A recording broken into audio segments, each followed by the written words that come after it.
Hello everyone, Kindle Paperwhite not turning on. Don't worry, in this video we will show you quick and easy fixes to get your device back up and running. Charge your Kindle. Plug your Kindle into a power source using the original USB cable and charger. Ensure the connection is secure. Leave it to charge for at least an hour. Look for an charging indicator light. An amber light typically means it's charging, while a green light indicates it's fully charged. Inspect for damage. Check for any visible damage such as cracks in the screen, a bent charging port, or a stuck power button. If you find any damage, consider seeking professional repair. Check the charger and power source. Ensure that you are using the original charger and cable that came with your Kindle.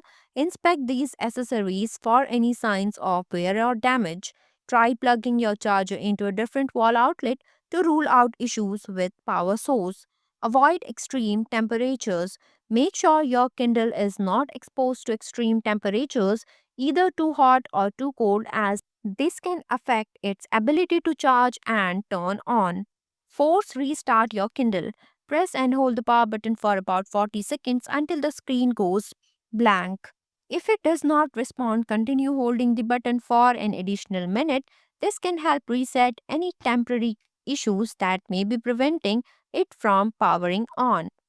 Connect to a computer. If restarting doesn't work, try connecting your Kindle to a computer using a USB cable. Sometimes this can help wake up the device if it is in a no responsive state. Battery replacement. If your Kindle still does not turn on after trying all these steps, it may be time to consider that the battery is dead or malfunctioning.